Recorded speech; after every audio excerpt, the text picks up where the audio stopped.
আসসালামু আলাইকুম রহমতুল্লাহ। Korean basic ক্লাসে তৃতীয় নম্বর ক্লাসে সবাইকে স্বাগত জানাচ্ছি। আমি আলামিন। বন্ধুরা, আমাদের কোরিয়ান বেসিক ক্লাসে মৌলিক ব্যঞ্জন বর্ণ রয়েছে 14টি। এই অক্ষরগুলো কিভাবে উচ্চারণ করব আর কোন অক্ষরের সাথে কোন অক্ষরের মিল আছে কিভাবে এটা মনে রাখতে হয়, এই প্রসেসগুলো নিয়েই আমাদের আজকের ক্লাস সাজিয়েছি। আশা করি সবাই বুঝতে পারবেন। আমাদের প্রথম অক্ষরটা, এই অক্ষরটা দিয়ে কি অক্ষর বুঝবে এরকম আমরা 5টা বক্স এঁকে রেখেছি। এটা দিয়ে আজকে বিশ্লেষণ করার চেষ্টা করব। যেমন এখানে এই প্রথম বক্সে আমরা প্রথম দেখতে পাচ্ছি এখানে একটা অক্ষর রয়েছে। ঠিক আমরা এই অক্ষরটার এই দাগটা মুছে দিব। এখন এটা কি অক্ষর হলো? এটা হচ্ছে এটার প্রথম অক্ষর গ উচ্চারিত হবে। গ কেমন আমরা যদি অনেকটা গ এর মতন কল্পনা করতে পারি, তাহলে এটা কি অক্ষর হবে? গ। বুঝতে পেরেছি সবাই? এটা হচ্ছে গ। এখন দ্বিতীয় অক্ষরটা নিয়ন রয়েছে। এখন এটা কিভাবে মনে রাখবো? যেমন আমরা এই দাগটা মুছে দিব। মুছে দেওয়ার পর এখানে মনে মনে কল্পনা করি দন্তের মতো। তাহলে এটা কি হবে?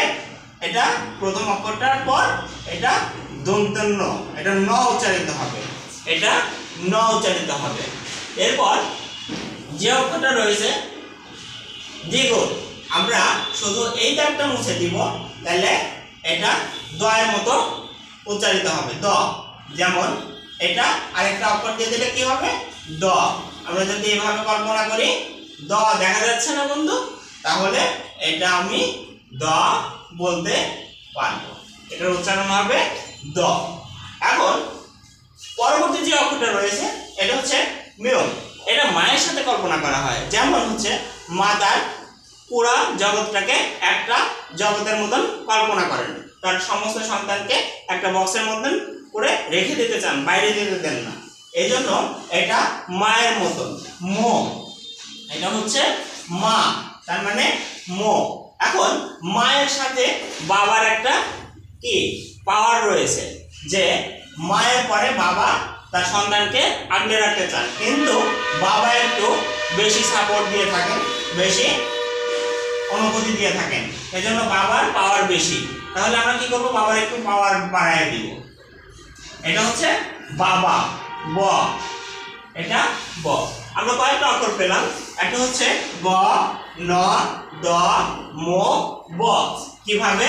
যেমন এটা হচ্ছে গ, এটা হচ্ছে ন, এটা হচ্ছে দ, এটা হচ্ছে মিয়, মা, এটা বাবা। আশা করি সবাই পর্যন্ত বুঝতে পেরেছেন।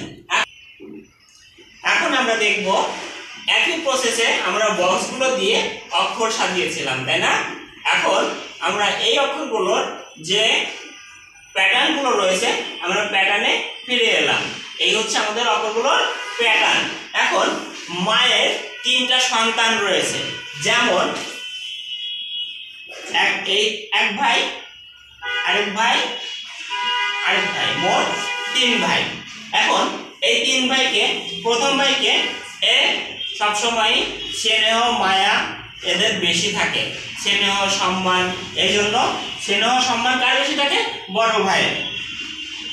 শ্রদ্ধা, সম্মান, স্নেহ সবকিছুই পেয়ে থাকে সবার কাছে। তাহলে এটা দন্তেস্ব, এটা দন্তেশ্বর মতো উচ্চারিত হবে। এখন বড় ভাইয়ের একটা ছায়া পড়ে সবসময় মেজ ভাইয়ের উপরে। যেমন এর উপর একটা ছায়া পড়ছে, তাহলে কি হবে? এটা স।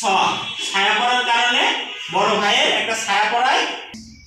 এখন বড় ভাইয়ের পরে মেজ ভাইয়ের স্থান, তাহলে বড় ভাইয়ের পর যদি মেজ ভাই আসে, তাহলে মেজ ভাইয়ের উপরে একটা বড় ভাইয়ের একটা ছায়া পড়ে, সব সময় একটা ছায়া থাকে। ছায়া দিয়ে দিলাম উপরে।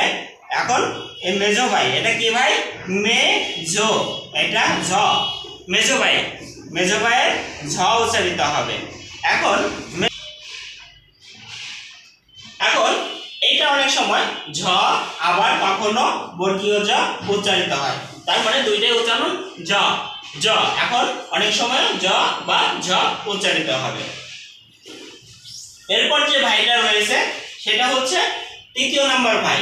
এখন এই ভাইয়ের ছায়া তো এই ভাইয়ের উপরে আছে, এই ছায়াটা এই ভাইয়ের উপরেও পড়বে, এর সাথে কি হবে আরেকটা এক্সট্রা ছায়া পড়বে এই ভাইয়ের।